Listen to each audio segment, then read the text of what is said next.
We're getting older now, but we all remember the video games that mean the most to us. From Earthbound to Zelda and everything in between. Join me, Metroids Primed, as I take you on a journey to show you the video games that changed my life.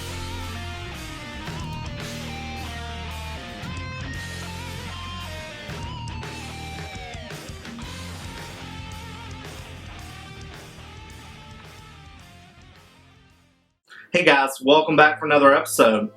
Well, the PS4 came out Friday, and I've had a couple days to sit around and play it. And since I've got a few hours of gameplay, I just wanted to do a quick video and get my first impressions of it.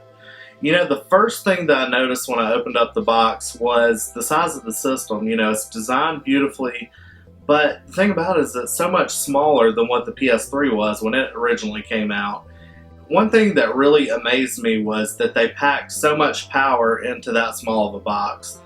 And, you know, I just thought that was really neat. The next thing I noticed was the controller. The controller is much improved this time around. It has a much better feel in your hands. You know, my main complaint with the PS3 controller was that it felt too small in my hands. And I don't have huge hands, but, you know, this definitely feels a lot more comfortable in my hands than the old one did. So I really like that about it.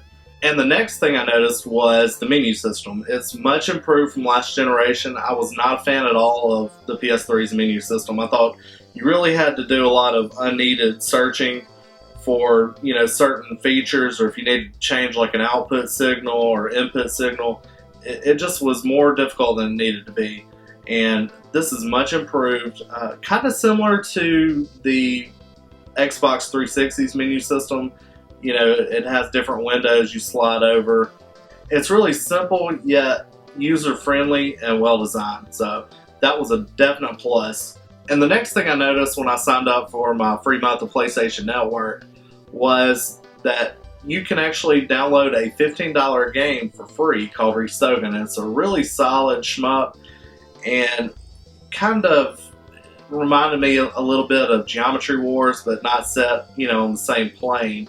But a really good game, and I mean, it's a $15 game you get for free. The only drawback, though, is, you know, once you download it, you can only play it as long as you're signed up for the PlayStation Network. So, you know, it's not really yours if your subscription lapses. So that's kind of a drawback, but still, it's a $15 game for free as long as you're signed up for the network. So I thought that was really cool.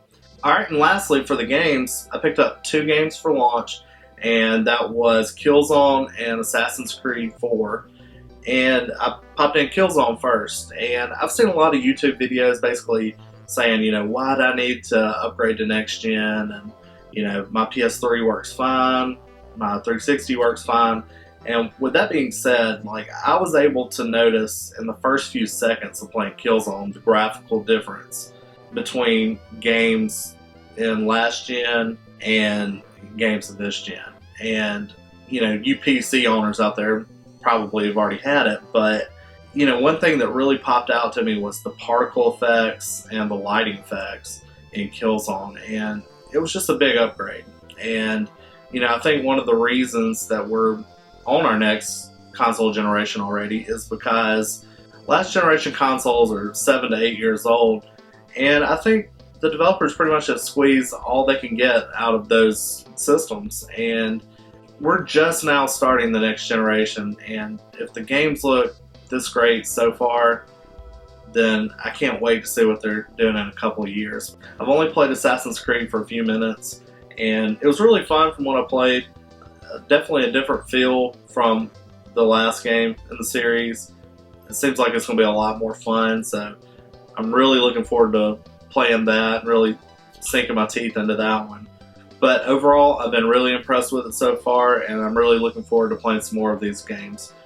And I'm really looking forward to the Xbox One release this next week. I know a lot of you PlayStation owners might not like to hear that, but I'm going to support both systems because, you know, both systems are going to have great exclusives, and I want to be able to play the system exclusives on every system. And I really don't hope either company gets an upper hand, because I really want the competition there, because competition drives innovation. and the result is we get the great games. So I hope both systems do really well. This week I'm going to be doing some videos for the Xbox One, similar to what I did for the PS4 last week. So I hope you'll tune in for that. Guys, if you have any questions or comments about the system, please leave it down below. Please subscribe to the channel if you haven't done so already, and like the video. Guys, as always, I'll see you next time.